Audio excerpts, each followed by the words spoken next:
Well, happy Wednesday to everybody. Can you believe it is already mid-May? We are rocking and rolling through this year, and I want to welcome you to another conversation about leadership with the fabulous Dr. Angela Redax. I will give her a proper introduction in just a minute, but I want to give everybody a chance to pop on so that we can see who is there. It is weather-wise, I think it's been a little bit crazy everywhere, but every time I seem to be on live, there's a storm. So that's where we are right now, but we are going to work through it. And I am so happy that everybody is here. So just let us know who you are, where you are, what you're doing. If you're at work or if you're at home or if you're working from home, like I am, just let us know, check in so that we can. Oh, there you go. Hey, Sam, thanks so much for sharing the video. Invite your friends. You can also share the video so that everybody has the opportunity to learn about this conversation. It's going to be a phenomenal one as the previous two have. So now that I have confirmation that people are checking in, oh, very good. Thank you so much.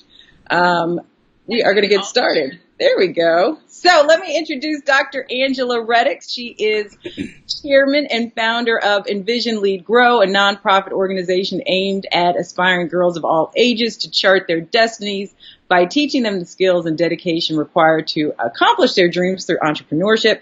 Her own entrepreneurial drive led Angela to found Redax, an award-winning healthcare management and IT consulting firm with 100 plus employees. Hi, Angela. How are you? Hello, Nikki. I am great. How are you doing today? I am good. You look pretty in pink today. Very good. Thank you. I'm so happy. Finally, no rain. It's been raining for a week here, so really? it's nice. We are experiencing the same thing, but that's how things bloom, right? That's right. We will accept it. So today, I want to make sure that everybody knows that we have something special for you. You can go to angelaredax.com and get your free gift from Dr. Redax, the Redax Rules, where she talks about some of the principles that have helped her in her leadership journey and can also help you. So definitely go and pick that up. And today, one of the things that I think is really lacking in the conversation behind entrepreneurship is the direction of your company and the overall vision. And I know that is something that you are extremely passionate about. Absolutely. Nikki, and it's so important that we recognize that the vision for Angela is certainly different from the vision for someone else. And oftentimes we get caught up in looking at what someone's doing to the left or the right of us, that we try to fit their vision into our world. And I just believe vision statements and vision period is such a personal, is a personal thing. And so we have to know what our calling is and ensure that our vision is in line with that. So let us just kind of, set a foundation for the conversation. Let's talk about your definition of vision. What do you mean by the vision overall? Vision, it's defined as really identifying what you want to become, where you want to be. So as an organization, where is your organization? What are your plans for your organization in a brief statement? That's no different than a personal vision. And quite honestly, I think it starts with defining what your personal vision is before you can really, as a founder, your organization becomes an extension of you. And so if you're not secure in what your vision is, and it may adjust through time, but that's the foundation for creating the vision for your organization.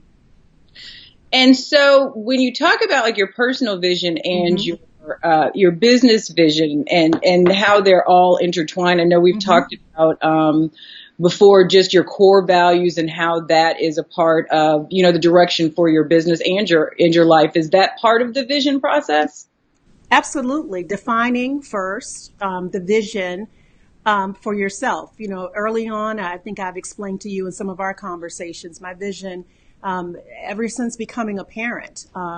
And business has been a part of my DNA since the very beginning of time. But that I would create opportunities that leave a legacy that my children will be proud of. That's such a huge part of everything that I do.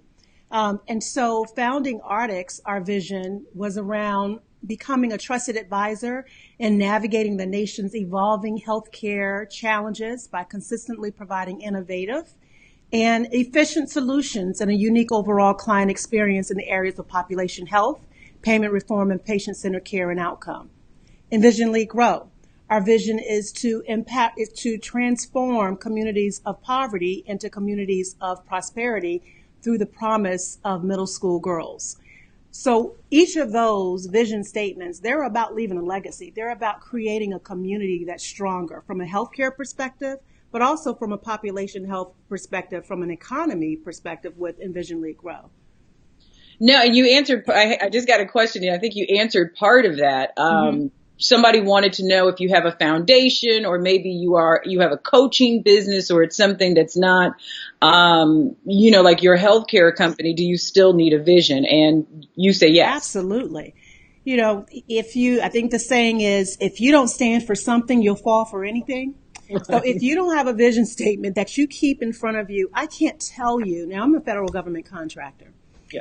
And there are different approaches that people take. So business development, if you look at every opportunity that hits the street, you could end up being the Walmart of consulting.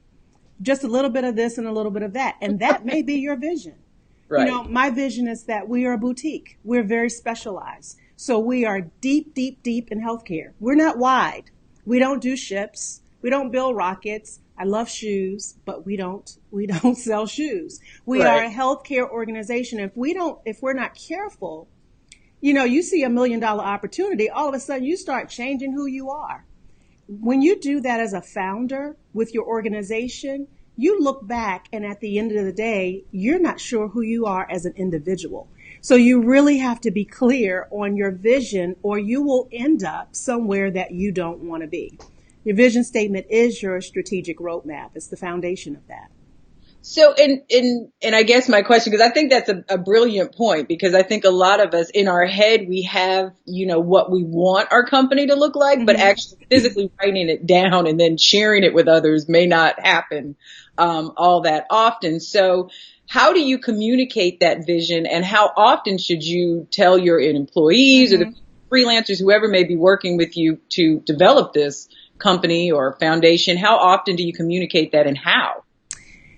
At Redax, we're 13 years in November, 13 years in business. And I can tell you from the second year of the organization, we have followed this model. Now, there was a time when all of our associates were local to the Norfolk area.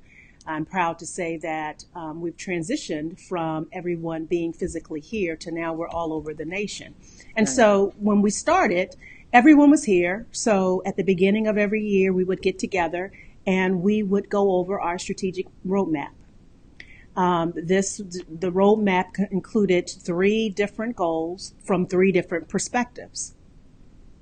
And that was to rally the troops and say, okay, here's where we're going this year, you all. And then quarterly, we get back together and we go through the report card. How are we doing? So that we can course correct. So whether everyone was here physically or they're remotely, we still follow that model. It's just now we do a lot through web conferencing. But still, everyone should be on board with where you're going. It's so important that you communicate it verbally, but also we have posters in every conference room that has the roadmap. And then to make sure everyone understands that it's not just about the CEO or the VPs or someone else, whoever the them would be. We make sure that everyone has it. So we provide a laminate that everyone keeps on their desk. So if you're doing anything that's not contributing to these goals from the 3 different perspectives, which is the financial perspective, the client perspective, and then the internal process improvement perspective, then we have to ask the question, why are we doing it? The same holds true for Envision, Lead, Grow. If we're not moving towards our goal of increasing the number of girls who are exposed to this program, 2019, the goal is 600. 2020 the goal is 1,000. There are 3 perspectives for that. We need the girls, we need the parents, and we need the mentors. So We're constantly focused on how do we build those stakeholder groups And our strategic roadmap includes strategies towards reaching those particular goals. Gotcha. And so I guess because one of the ways I was going to ask is about the creativity, but you've cleared that up with laminates and posters and so does the vision ever change? You've said you're 13 years in with Redax and few years with Envision Lead Grow. Mm-hmm. What if the vision changes? The vision we've tweaked the vision through the years. Gotcha. We've tweaked the vision based on what's happening in our world with Redax. It's about what's happening with healthcare legislation. So we may tweak, but again, we're not going off center from where we are. The core of who we are remains the same. So there may be a word here or there that we feel like we need to make more pronounced to be competitive, but also to rally the troops and make sure that everyone's focusing because maybe we hadn't articulated it clear enough. Right. So it may be a word tweak here or there, but basically we are who we are. Now, as a part of a personal vision, I'm saying that, it's progressive elaboration. Who I thought I was going to be at 21 versus 30 versus 40, there may have been some shifts, but fundamentally, I have been, if you look back at, the activities that I was involved in high school, in college, I've always been drawn to the community. That is who I am at the core. So doing anything that would be just about myself and not building the community, it really wouldn't be true to who I am in my purest state. And so I think it's important that people really write that out and check yourself at the beginning of every year, just like I do the strategic roadmap for the company. I also look at my personal goals and who I am, and am I creating the path that at the end of the day, I'm going to look back and I'm going to be proud of who I am because I am closer to who I identified I was early before I had the demands on me that sometimes your vision gets a bit blurred because of just demands. So that's really a tool that I use to just stay centered. So we have some questions coming in, and Karen, we're going to get to your question in just a second. But I think in line with what you just said, you said earlier about really being focused on, what you do. We had a question about early goings and people who are just starting a business and needing to just generate revenue. So they may accept things that are not necessarily in line with the vision. What kind of advice do you give to people who are just starting out, who are just trying to generate that revenue and stay in business, and checking with the vision? So I'm going to only share, and I can only share from my experience. Sure. And so I am not, preaching one way or the other. I'm sharing what my experience has been. And I'm also sharing from the perspective of being in this game for 13 years. We had the recession during this time. Many of my peer organizations went out of business during that time. We tripled in size year over year during the toughest economy that we've faced in my lifetime. And so I'm telling you, one of the things that was different for us versus others, and there are other contributing factors, but I will say, year one, I had a vision statement. Year one, I had core values. What that allowed me to do is be very strategic about what I take on.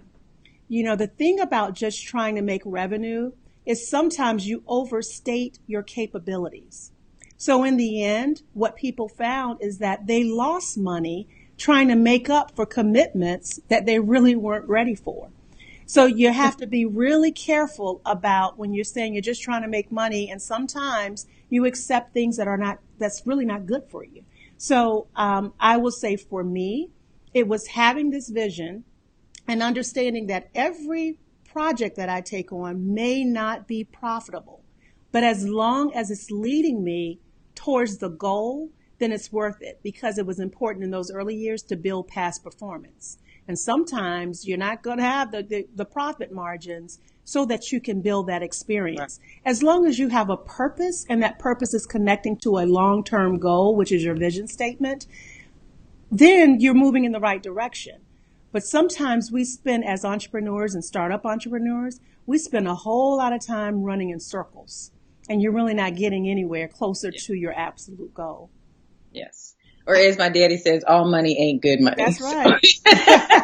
He usually says that when we're playing dominoes, but I think it's true. It is absolutely true.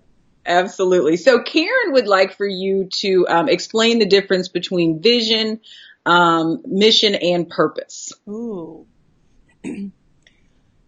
I really see vision and purpose, very, very almost the same in my mind. Your vision statement is really stressing what is your purpose? Why are you in business? The mission is what you're going to tackle. What are you going to accomplish? So the vision is the big picture where you is almost your roadmap, so to speak. Your mission is how you're going to tackle it. I hope that clears up the two in my mind. No, I think it absolutely did. And so as leaders in our organization, and we look at our vision, what is our responsibility to the vision? Wow. Is to live it. Really to live the vision. That's good. And, that's why it has to be real for you. It has to be real because you can't live it if it's not real for you. And I'm speaking from the founder's perspective. Now, it's also important that you align with organizations, if you're not an entrepreneur, that you believe in the vision. And that's a struggle for a lot of business owners, is because if you don't have people who believe, they really can pull you away from the vision. So you can't be in an organization if an organization is serious about their vision. You can't be in an organization simply for the check or the experience. Sure. Because it really distracts the organization from focusing on the goals. So it's a huge responsibility of the leader to live it and to evangelize the vision, because you sometimes have to say it and live it and have pep rallies so people can really, really believe in your vision. Right. And I want to talk about that in just a second, but I want to remind people that we have a gift for you. It's called the Redax Rules. You can go to the website, angelaredax.com/Redax Rules, to download your free copy and learn more about the principles that Dr. Redax believes in and has lived in order to become a leader and grow her company and also her foundation. And also you can go and learn more about Envision, Lead, Grow. They are gearing up for their summer immersion tour, and they're going to be in a lot of cities this summer. So you can find out what cities they're going to be in, and you can also see how maybe your daughter can be a part of that, or how you can support the organization so that other young women and girls can take participate as well. So it's an amazing organization, and certainly I encourage you to go learn more about that. So Dr. Redax, one of the questions that we got is, what if other people in your organization, people that you've hired and people that do contribute, don't really believe in the vision? Mm-hmm. There are challenges. There's conflicts, and it depends on the leader, honestly. I am definitely a type A personality. And what I commit to paper, I'm very serious about it. So I don't just write fluff, and so that kind of leader, they do expect that we're operating with a level of trust, and that there is a high level of integrity. So it does pose challenges to be in an organization if you don't believe. So I would say that it's important to have ongoing conversations. We utilize one-on-ones in our organization. If you're in an organization where you're doing something as personal as healthcare, as critical as healthcare, working with the community, you can't do it if you don't believe. So it just depends on your organization and the tolerance of the leader. But for me, I expect you to believe. I expect that there may be a process where you're taking the person where they are and you're taking them where you need them to be. So there's a process in that. But I still expect that there's a belief system within the organization, and we're holding each other accountable to it. Sure. And just to switch gears just a little bit, I'd like to talk about Envision Lead Grow because you really are developing young leaders that are starting their own businesses and are at the head of those organizations as well. What kind of process do you take them through in order for them to, really become clear on what their vision is, especially, at such a young age? Absolutely. I love it. See, they're the age where you can mold them. We take They them through believe an anything is possible, right? absolutely. Yeah. So day one, we are asking them to consider what makes their heart sing. Now, again, these young ladies, they're coming from some tough situations in many respects. They're coming from communities where they may not see possibilities, and they've been never been asked to dream. So the first day, we're asking them, if you didn't have any barriers, what would your dream be? Think about the times when you feel most at peace and when you feel a sense of joy. And we're going through exercises with them to help them tap into that. That is the beginning of creating their vision statement. By day two, they're actually documenting their vision statements. So that's the process. And then everything that they're doing for that whole week, we're going tying back to, okay, how is this going to lead you towards what you said brought you joy? So that's the foundation really of creating that vision. Wow, that's amazing.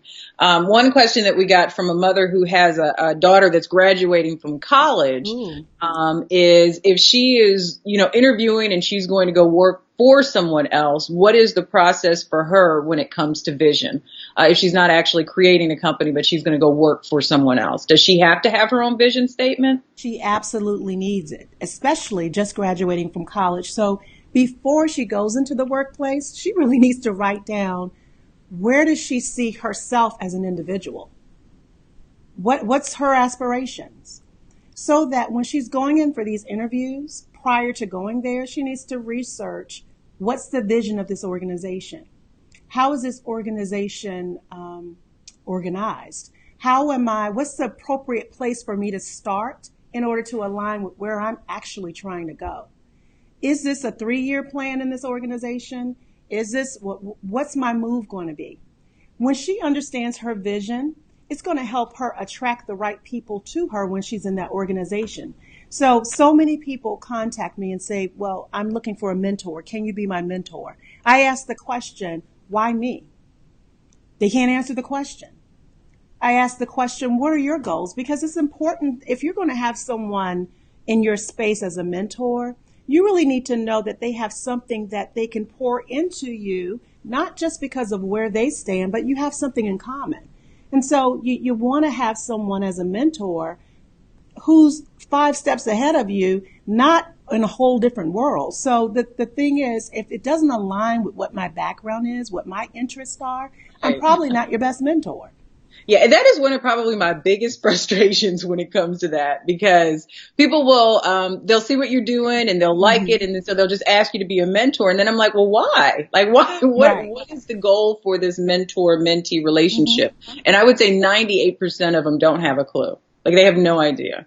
So, if you're grounded first with who you are, you really are clearer about the people who you're inviting into your space. Sure. And I just encourage, especially if you're asking, and I think, you should have a mentor at all stages in life. So it's not really just necessarily for younger people, but you should always have a clear vision of why you want that person to be your mentor, and what the relationship, and really take ownership of it as opposed to putting, the ownership on the person you're asking to mentor you, to lead that relationship. Absolutely. Definitely know who you're asking and why. And it's a two-way street. So, it's an honor to be asked, but, I don't want to disappoint. So just be clear with what you're asking for so that, I'm sure that I'm the one that can help you with that. Oh, as if you could ever disappoint. We have someone asking about, as a group of leaders, do you suggest that other leaders talk to each other and support each other's vision? Or I guess it's kind of like a mastermind question. How as a leader do you continue to develop your leadership, but also support the vision through that network? Nikki, that's such a great question. And that's such a huge challenge, especially for entrepreneurs. You know, when I was a leader in corporate America, larger companies, that's something that I enjoyed most, is that on your level, whatever your peer group was, you had a peer group. And so you had like experiences. When you're an entrepreneur, it feels like you're out there on your own, and you really are. And so you have to be very intentional about finding like-minded leaders. I've been able to find a group. It's actually an international organization for women who are business owners at a certain level. Mm-hmm. And so our experiences, while we're in different industries, our experiences are quite similar as far as our struggle, as far as some of the challenges and the victories. And so it's a structured session, and we have those once a month. I fly, out of town to go to those. I encourage any entrepreneur to find a group that has a structure for that, that's using some, not just us getting together talking, but there's some theory and some models that you're using, that you're applying. And there's several out there, international organizations. So I strongly recommend that. No, I certainly agree. I mean, I think the benefit that I find from those organizations is that you get so many different skill sets and strengths Absolutely. you may not necessarily have. And I always walk away with, something I didn't know or something that I can incorporate, not just in my business, but also in my life. I think that there's such a close correlation, That's right, business and just life, that I always just feel better because of it. And I always feel better because of these interactions that we have, and we're really getting some good feedback on the information that you're giving. And so if you guys are enjoying the conversation, definitely make sure that you're going to the website, angelaredax.com.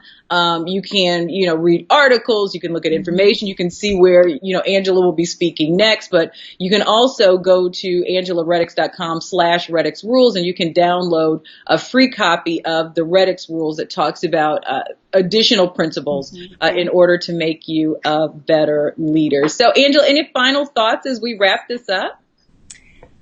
I would just say this is such an important topic, one that I believe people skip a lot. Yes. I feel that if you don't start with understanding the core, the excitement of being able to create your tomorrow starts by understanding what that needs to look like.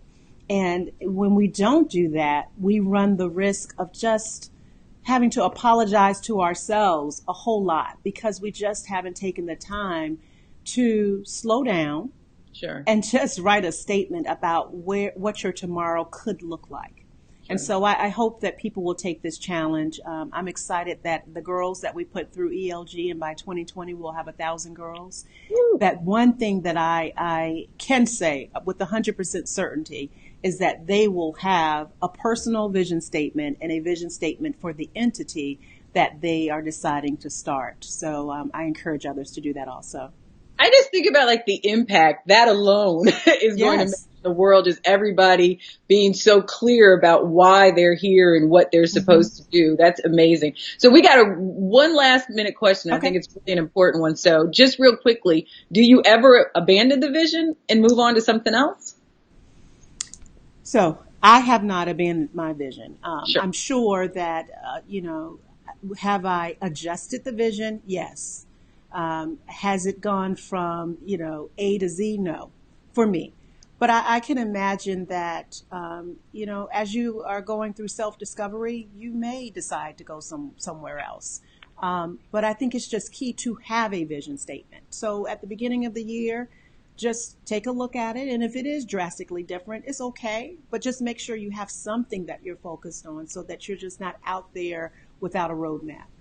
Sure. And I think the key thing that you said earlier that's really important is that usually whatever we do is based on who we are. Mm-hmm. And so really doing that self-discovery work to find out at the core who you are will help and go a long way into making sure that you are, creating the vision statement that's going to make the most sense for you and what you're supposed to do. And Nikki, one other part of that, which helps you to kind of true that up. I mean, certainly you need to understand yourself. And Sure. certainly I'm a woman of prayer, so you pray about it. But having a personal board of directors, a personal group of individuals who can check you and say, now, where did you get that this is really what you want? Because this is not what I've seen in all these years. Because Sure. sometimes we get information in so many different ways that we can get a little bit confused about what our heart is saying versus what we actually heard on the radio, the TV, the internet. All of these information means we need to make sure that it really is our voice that we're hearing and not the voices around us. Yeah, that's such a great point. Such a great point.